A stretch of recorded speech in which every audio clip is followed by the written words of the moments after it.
Welcome to Resume Storyteller with Virginia Franco, bringing you interviews with industry experts and regular folks who tested the job search waters and succeeded, and strategies to tell your story and land you job interviews in 60 days, guaranteed. Here's your host, Virginia Franco.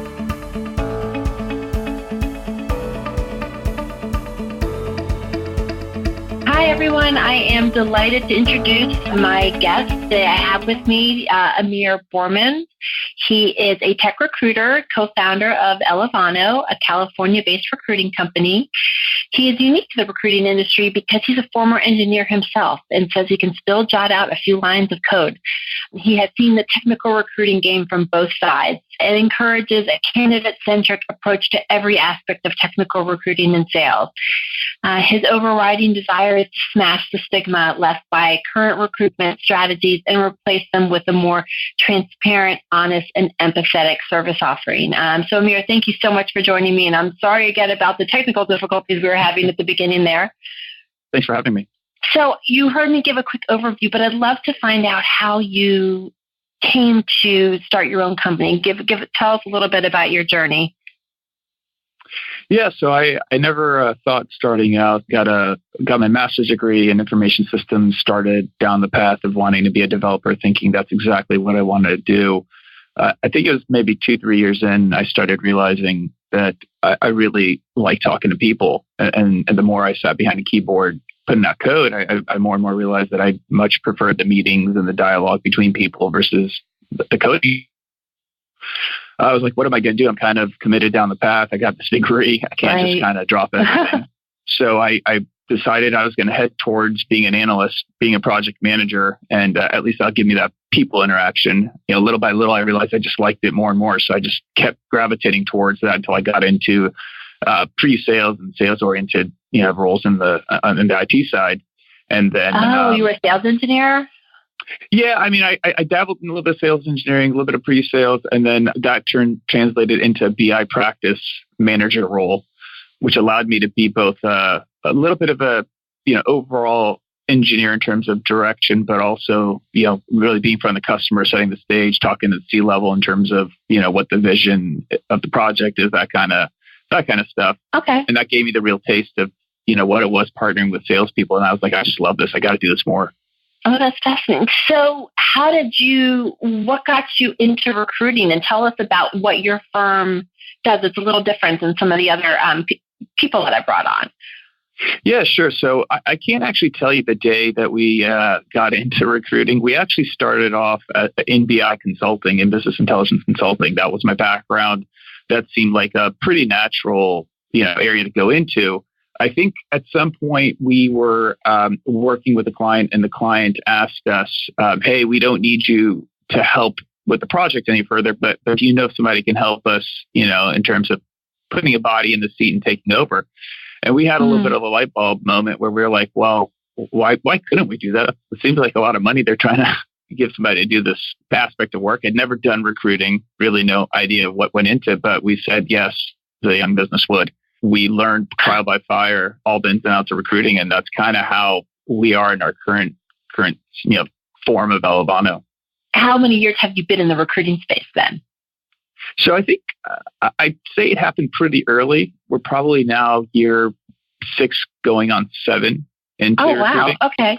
Yeah, so it stuck, and once you start losing the technical skill set, it's really hard to maintain. I mean, I can talk about technology at a high level with anybody, but in terms of, I can still write some SQL. But if you ask me to go sit down and design a BI solution, I'd struggle because technology has passed me by just from that standpoint. But I can converse about technology. I love reading about technology, and I think that's a little bit of the differentiator of Elevano. So we approach the market from the standpoint of, I have that candidate experience. I was recruited by other recruiters. I know what I liked. I know what I didn't like. So we've introduced basically into the nuts and bolts of the company those guiding principles of what recruiting should be from the standpoint of someone who never learned recruiting from any other source, really.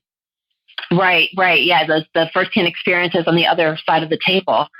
What I love, I didn't realize that you've been in business as long as you had. You've seen the job market. The job market has changed dramatically in the last 7 years. What would you say are a couple of challenges facing the candidates that you're placing? People that are looking for roles. What are they struggling with?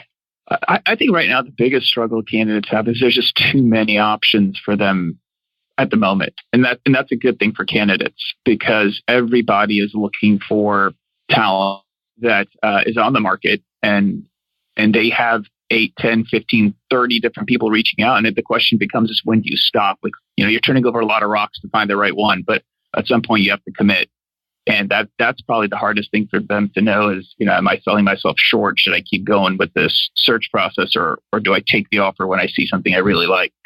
How do you guide them to help to make the determination that it's time to take the offer and that they're not selling themselves short? How do you help them to figure that out? Yeah, so for us, it's a little bit different. We don't want to pressure them. So part of what I didn't like as a candidate back in my days of being recruited was the constant pressure of the creating agency wanting to close me. So we just don't believe in that. So the way we approach it is trying to go through any decision-making process. Like, have you set up parameters? Do you know if you found the right thing that you've actually found it? I mean, you have to have criteria to be able to go, I found what I want to look for. Otherwise, you're just basically searching for a needle in a haystack. So we try to help people understand that. And if they don't have that, we really are at the standpoint of, hey, why don't you do a little bit more interviewing and see if you can figure that out because there's no way you're going to stop. So I think for us, the big driver is trying to be the guide in the process versus trying to just make the close because that's just such a short-sighted view of just a career in recruiting. Yeah. And you're right. To put your point about establishing criteria, there needs to be deal breakers as well so that you can rule something out, as well as determine if it makes sense to continue going forward. Yeah, exactly. It's all got to go into each other because I think like if you're going to show up at an interview and you're not interviewing the client, if you're not asking the question to see if it's a fit for you, and again, you're right, it's both got to be the qualifiers and the disqualifiers. Mm-hmm. Then you're going to go back and you're really going to struggle to decide how do I determine if options A, B, C, D are the right option. We do a lot of work with software engineers who potentially have 10 to 12 interviews ongoing at a time when they're looking, and they end up with 4 to 6 offers. And that really becomes the question of how do you evaluate an offer from Google to a startup that's high flying? Do you want the cash present? Are you seeing the long-term equity? How do you value equity? It becomes pretty complicated, I think, as you also deal with more senior roles because people have just gone through the job market a little bit more and they actually think they know what they want until, they hit that one company. They're like, I didn't think this was an option. This might be the right one. That's interesting. And you're right. Your niche is very hot right now. You are dealing with multiple interviews and offers, which is a great place to be, but it can be overwhelming if you don't have a plan and you don't have criteria in place.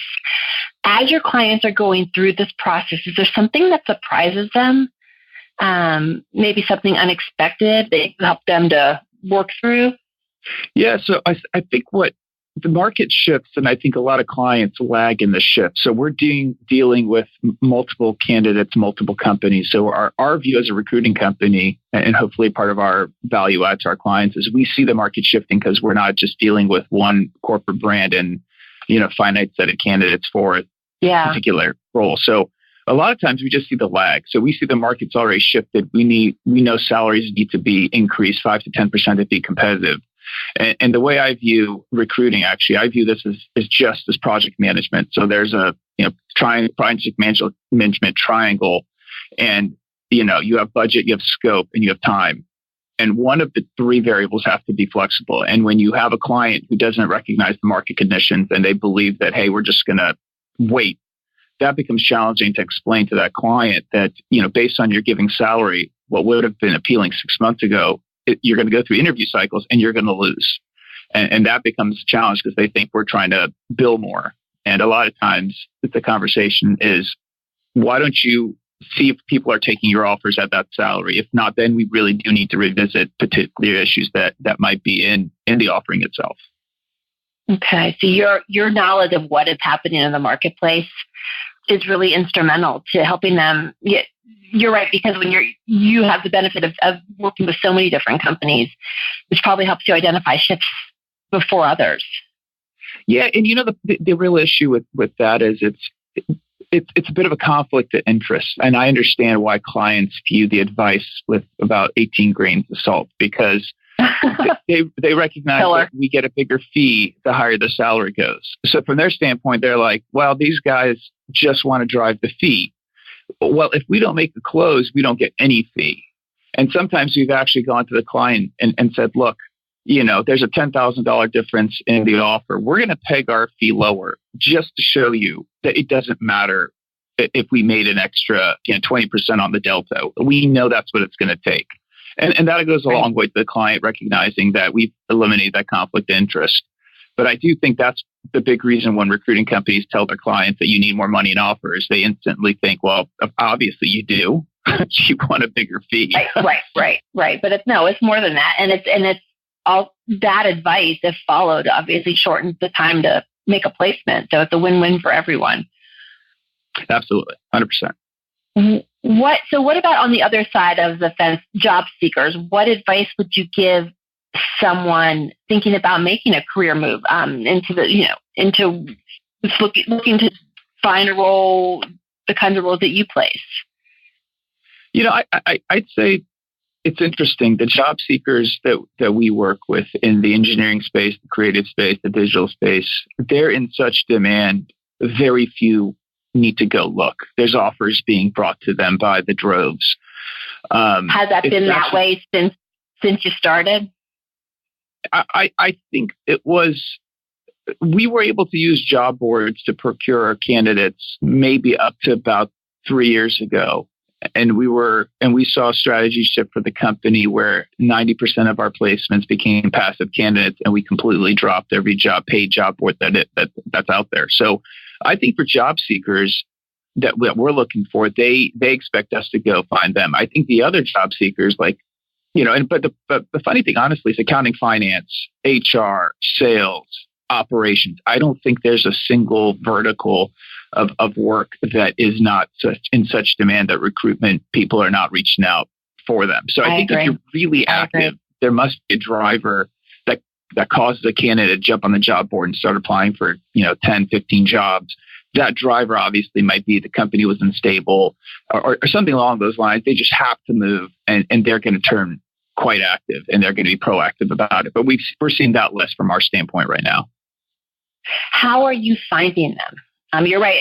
I agree. I think job seekers, a lot of them are really reliant on having people find them, often because applying job boards is such a frustrating experience. But how do you find and vet your candidates?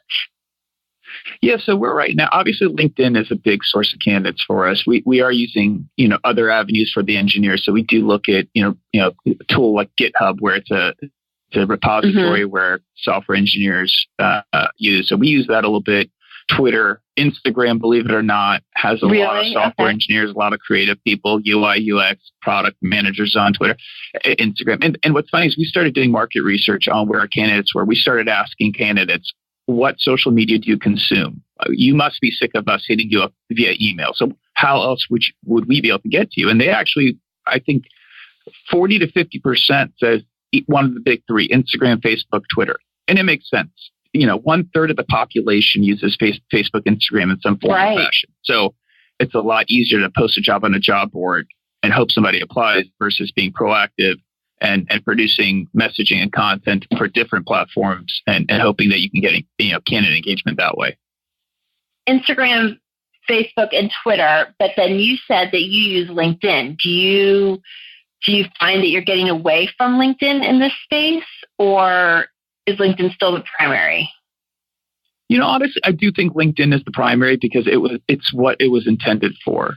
So it's intended for career networking, for business networking, for sales and marketing opportunities. So I think that's what the platform's there for. And they've done a much better job of cleaning up the ability to contact people. So I think it's gotten to be a better platform now. And you can produce a lot of content that resonates with people. But also, from our standpoint, we know that there's a population of people that just don't use LinkedIn actively, so they'll never hear your messaging. So we need to go towards the other. Yeah.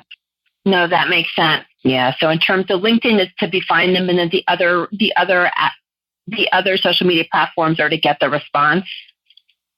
Yeah, I mean, obviously, LinkedIn gives you the ability to email. I mean, on Instagram, you can direct message people.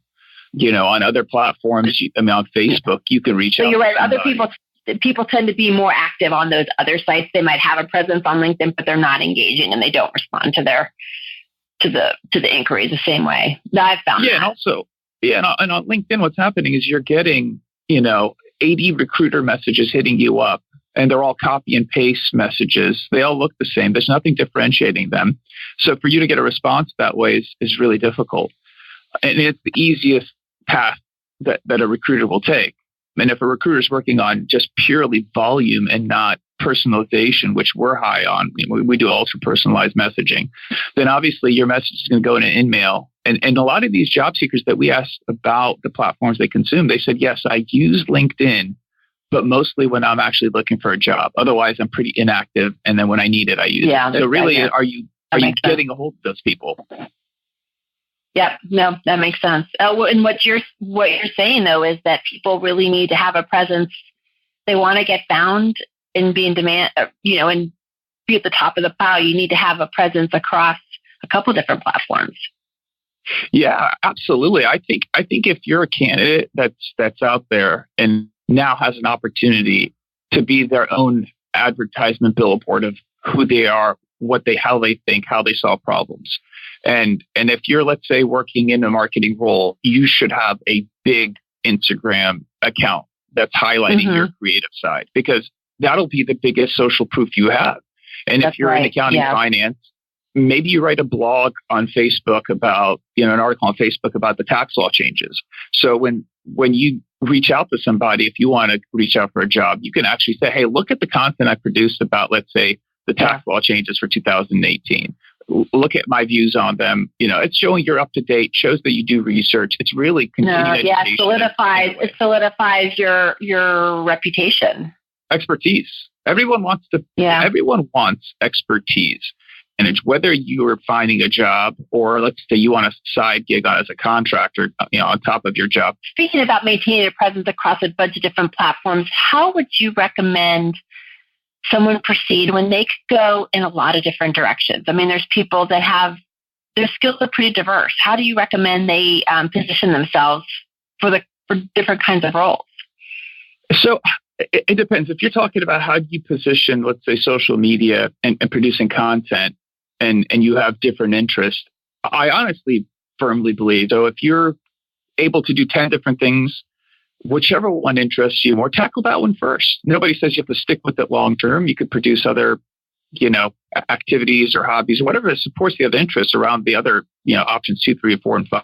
I think there's such a long tail to the internet right now that it's allowing niche interests to really have micro communities around them and really give people a platform to do almost anything. I mean, you could do, maybe 20 years ago, everything was mainstream. Like, you're either a stamp collector hobby, you knit, you do something very right. That's the interest at the time that was available. But now you could like to collect, antique purses from the 1750s, if it's a thing. I don't know, but that's the thing that exists on Earth, and you and 2,000 other people in the world like it, and there's a community, and you can explore that passion these days. I love that. And you're right, the market's strong. This is a luxury that maybe was not afforded to people during the recession. They couldn't start with one and, go down the list of things they wanted to try, but things are a little differently now. So I feel like people should capitalize on that. Absolutely. Yeah. I'm a big believer in, I was actually talking to a friend of ours. She's a mom of two. She's the president of the PTA and she's taking care of kids. And she was like, I don't know what I'm going to do after the PTA. I've got so many interests. And basically the conversation was, just pick the top one on the list you wrote accidentally. Just do it for 2 weeks, 3 weeks. If it doesn't resonate, cross it off the list. And the thought process behind trying to analyze which one you like will basically lead to analysis paralysis. You'll never take action on the list. And then you'll be always wondering the what ifs.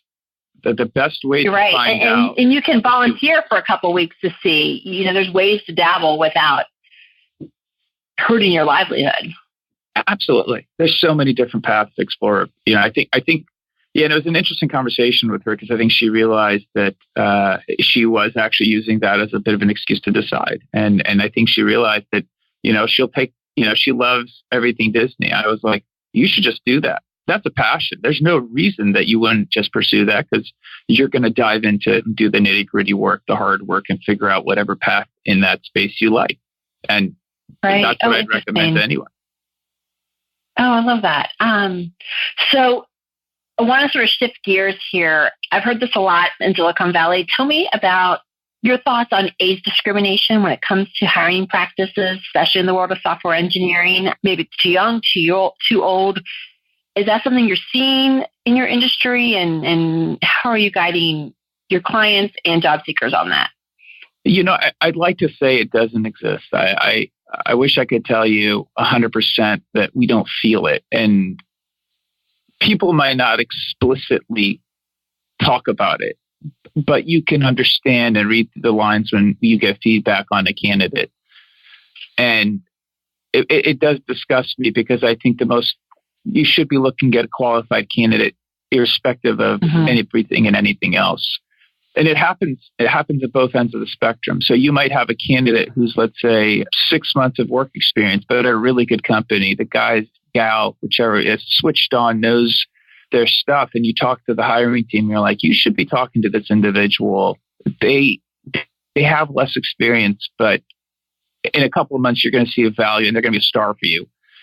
And you see a lot of times it's just judged on, okay, well, now we don't see 2 years experience, just not good enough. And you do see open-minded hiring teams where they're like, you know what, we are looking for that superstar. And on the other end of the spectrum, we do talk to some engineers that have more experience. And it's funny because they understand the market. They actually rule themselves out by talking about, I'm just too experienced for the role. And in a market where labor is so tight, if I was a hiring manager, I would look at anybody who represented a skill set body that was close enough for me to interview with. To me, rather than wait 6 months to make the perfect hire, I'd be looking at who's the best. Right. Just that can do the job. So do you find that job seekers are struggling? How do you recommend they position themselves to try to sort of try to mitigate that barrier to entry? I have recommended leaving off some previous experience that's less relevant, because I want to represent the most relevant experience. Because for me, nobody's I will not deal with anybody who says I need X amount of experience and that's it. I'm going to bring you the most relevant experience that I believe is a fit for what you're asking for. And to me, if you have 30 years of work experience, what's relevant to the job you're applying to? What's most relevant? Yeah. Yeah. Is it the last 6? The last 8, whatever it is, you should be highlighting and showcasing. And I think resumes are such an old format and people follow templates. I think you should look at how do you market yourself on a document that best highlights your skill set for the job. And I don't think you have to tailor the resume to just your whole career. I think it should be tailored to how you represent yourself best in the market for the role you're looking for. Right. And like you said, what's relevant? What's recent? What's relevant? Exactly. What you did 30 years ago. Yeah, it's not a chronology of your whole life. Right. Exactly. We don't need that. It's really irrelevant, and it's actually it creates noise. And to me, the less noise you create as a candidate, that is probably the thing that I would advise most candidates is candidates create noise for themselves. Yeah. I love that. Yeah, and the one thing that I did in my career that was really good is I actually got hired off of first interviews a lot. And this is obviously before these massive coding exercises, the way they're set up now. But I got hired off of first interviews a lot, and I never created noise. I always knew that if I answered questions the best I could at depth level I knew, I would not create noise for myself. And as soon as I see other candidates that as soon as they start heading down a path where they're not quite comfortable with the conversation or the answer or what they should be saying, they fall off the path and they expose themselves to a series of questions that they're ill-prepared to handle. And to me, the number one thing was to avoid that noise is answer what I knew. And when I didn't know something, I stopped that and said, this is not something I am familiar with, but I probably should go research it and be able to come back with an answer. and I stopped the conversation from meandering down a path that would expose a weakness that may or may not have been relevant to the conversation. They just picked up on something that they thought, well, he's not aware of this. Well, let's dig here. Well, it's kind of ancillary anyways. Do I want to expose myself to that? Again, that noise is what you should be avoiding as a candidate when you're on site. Track. Yeah, no, that makes a ton of sense. So in terms of, talking about job seekers again, someone comes to you and says, I want to get a job as a software engineer. What are one or two top tools that they absolutely need? Yeah, in order to be found and get hired. Yeah, I think in the market now there's a lot of platforms for people to showcase their skill set. So software engineers should be working. They should have a GitHub repository that highlights personal projects that are well done, not just stuff that they've been playing with and they're using that to showcase because professionals can see what other professionals are doing. So keep your GitHub repository, keep it polished. If you're working on a personal project, all the stuff that you would do at work, you should be putting into the personal projects. If you're a creative person, keep your GitHub up to date. Yeah. Yeah, if you're on Behance or your similar type of platforms where you're showcasing your creative portfolio, make sure the portfolio is appealing. If you're going for a visual role, people want to see your portfolio have a visual appeal. It's very difficult to convince a hiring team where they go, well, the portfolio looks really bad, but he works at Apple. Yeah. Like, well, yeah. He hasn't maintained it. Well, that's not a really good answer. I'd rather just not have it up. But so there's tons of, I think, avenues now to showcase your skill set, but it's got to be maintained and it's got to be representative of your work. Otherwise, it's actually a negative, to be honest with you. That makes a lot of sense. So whatever platform you're on, keep it up to date, keep it maintained. It represents you. Right. It's representative of your work, right? Absolutely. So to close out a series of rapid 10 questions, what is next for you? Tell me what you have in store with Elevano. Yeah, it's funny. I came into this industry as an outsider, and I've kind of seen everything that I wanted to over the years, and I think that there's a lot of things that should change about the industry. I don't know if others will change the way I want them to change, but I think at Elevano, we're going to implement recruiting the way that we believe it should have been built from the ground up if you were to tear it down and rebuild it. So I'm hoping that'll cause other agencies to take note at some point if we can scale and realize that there is a different way of engaging candidates, a different experience for the customer. And hopefully that just improves the quality of the industry, just even a smidgen. I'd be really happy. Just keep on getting the message out. Do you feel like you're seeing those behaviors, the behaviors that you're embracing? Are you seeing those adopted by your peers? So I see a lot of talk about it. I see the implementation, it falls short because, again, in the third party space, it's about revenue production. And if you have a model that's working, and I guess if it's not broken, you don't fix it. But for them to address it and fix it and put a better quality product out, that would potentially disrupt everything they've built on. So I don't see a lot of the big guys wanting to change because they're crushing it. The mid-tier firms, we are reproducing on a constant basis.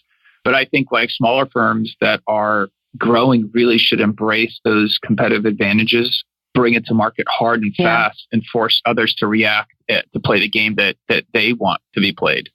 Well, I'm just excited to see the conversations getting started because I've been in the career space for a couple of decades at this point, and it was not happening back when. So I just, it's, to me, I don't know if it's just the product of a tighter market, but I'm grateful to see the conversations happening. I feel like it's a win-win. Win for job seekers, win for clients, and it elevates the quality. I am 100% in agreement with you. So if people want to reach out to you, give a shout out to the best ways to reach you. Yeah, I'm on LinkedIn, any social media, Amir Bormand on any platforms. I think LinkedIn, Twitter. I'm actually pretty active on Twitter. I love engaging people on Twitter. LinkedIn messaging is fantastic. My email, abormand@elevano.com. What I love about smartphones now is that all those platforms that exist end up on my phone in one form or fashion. So either way, it's super you can access them no matter where, no matter how they come to you. And your website is elevano.com, correct? Absolutely. Elevano.com. Excellent. Well, Amir, thank you so much. I really appreciate it. And I am so grateful to have you on. What I enjoyed is that it's a really tight market, and it's changed how job seekers need to approach their job search, and how companies need to source and vet them. So thank you for sharing your insights. Virginia, thank you for having me on. It's been really fun. You've been listening to Resume Storyteller with Virginia Franco. To learn more about storytelling strategies to catch the eye of today's SKIM online readers, hiring and decision makers, go to www.virginiafrancoresumes.com.